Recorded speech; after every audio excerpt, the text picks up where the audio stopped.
Les litiges soumis au Conseil d'État concernent très souvent la vie quotidienne des citoyens.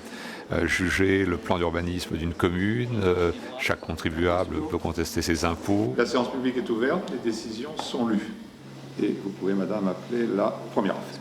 Numéro 283 256. D'autres litiges ont une portée beaucoup plus générale, comme des décrets du président de la République ou du Premier ministre.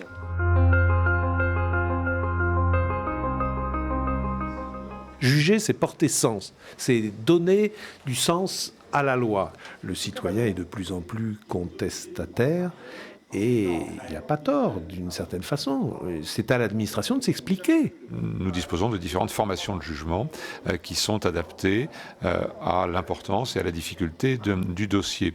La séance publique commence par un résumé fait par le rapporteur des données essentielles de l'affaire.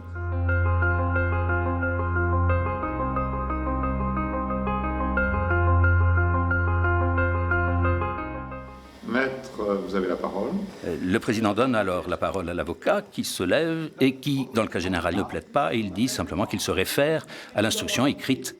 Il se lève et se rassied tout aussitôt et pratiquement dans le même mouvement, ce qui surprend toujours un petit peu les justiciables. Puisque le contradictoire que le citoyen attend de la justice n'apparaît pas du tout dans une séance de jugement.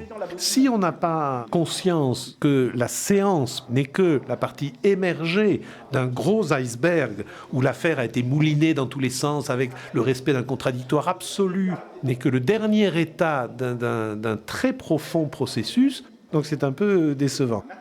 Après quoi, c'est au tour du rapporteur public de se lever et de prononcer ce qu'on appelle ses conclusions, c'est-à-dire son point de vue en tant que juge indépendant. Comme le rappelle la récente étude sur le droit de préemption approuvée par votre Assemblée générale le 6 décembre 2007,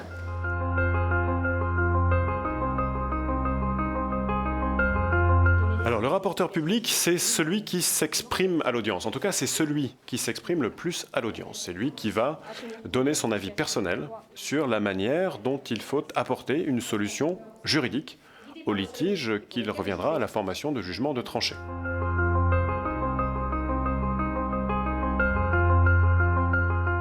Nous nous attachons notamment à vérifier la cohérence jurisprudentielle de la solution donnée à chaque litige par rapport à l'ensemble des précédents du Conseil d'État. Il en sera délibéré, la séance publique est levée.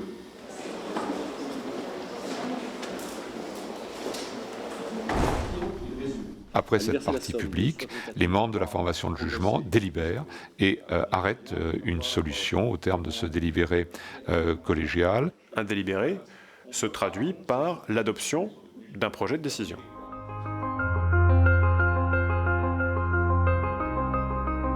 Si les choses sont en ordre, je déclare la séance publique ouverte. Le référé, c'est simple, c'est le juge de l'urgence et de l'évidence. C'est quand il est insupportable de laisser une situation telle qu'elle est, qu'on a besoin tout de suite d'un juge. Et une procédure particulière, le référé liberté, permet en 48 heures d'obtenir du juge une décision. C'est un juge unique qui statue au vu d'un dossier assez sommaire, donc ce sont des mesures nécessairement provisoires. Il y a plusieurs centaines de décisions chaque année. Oui. Tous les jours, il y a 4 ou 5 audiences de référés, qui est aussi l'une des marques de fabrique de la justice administrative moderne.